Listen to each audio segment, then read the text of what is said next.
Specifically, one of the stories in Lauren Groff's Florida was truer to me as a mother than anything else I've ever read.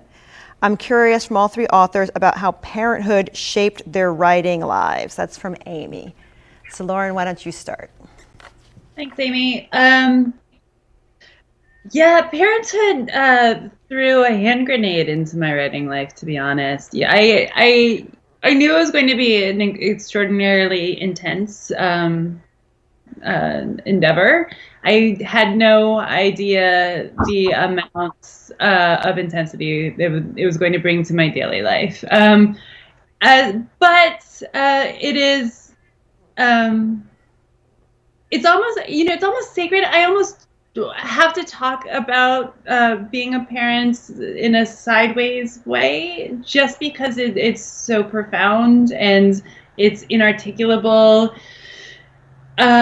And so I write about things external to motherhood. I write about dread, which is one of the great emotions of parenthood. As soon as you have a child, suddenly there's a piece of yourself uncontrollable out in the world. And I think I've already said that I'm kind of a perfectionist, so it's very, very hard to have that happen. And so I write around the emotions, and I write around into the emotions of darkness, in situations, and I frequently put children into risk in my fiction, probably because I'm afraid of putting them into risk in my actual life. It's all incredibly complicated, and it deepened everything instantaneously, and I think it's going to be a lifelong struggle to actually learn how to write about being a parent or parenthood or having children in a way that does justice to the tremendous darkness and beauty that's actually in the state. It's hard. Jackie, how about for you? I completely agree with everything Lauren's saying about it. And I think that it just is such a complicated exploration of self that for me as a writer before children, I call it BC, it was all theoretical. The parenting, like we had some ideas about how our parents parented, and that is a way of talking about parenting, but then suddenly you're a parent yourself. I think I'm more interested in what my children are going to say about growing up with a writer. I remember Delani Davis talked about her mom having this closed door, and she knew when that door was closed that her mother was inaccessible, and talked a little bit about what that meant. But I wonder what their narratives are going to be about growing up with someone, because we're fragile people, right? As writers, we're fragile, we're sensitive, we're emotional, we're cranky when our writing doesn't go well, and our kids see all these sides of us in this very intimate way. And we're also, I know I am very guarded from the public in this way.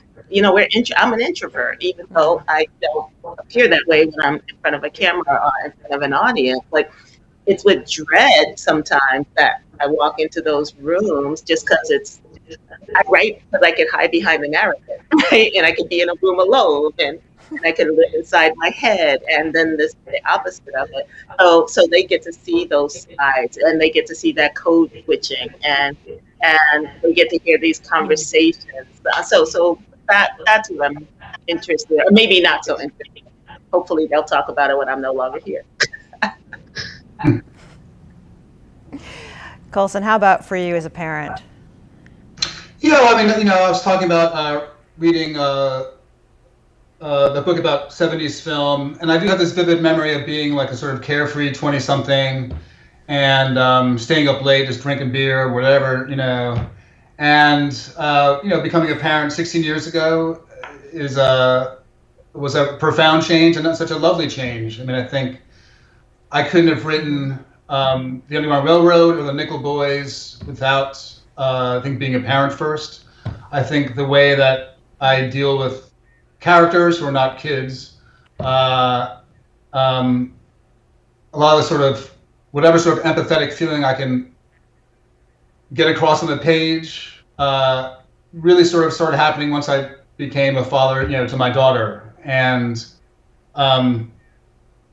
there are things I can do now that I couldn't do back then. And so that's how it changed at work. And just in general, they're cool characters. And I think the best times in my life have been when I've in between things, and like my divorced year, it was just me and my daughter, and we're just like two tramps hanging out in Brooklyn, and it was just a weird and beautiful year of work, and just being with this other person and not dating, and just like having this weird friendship.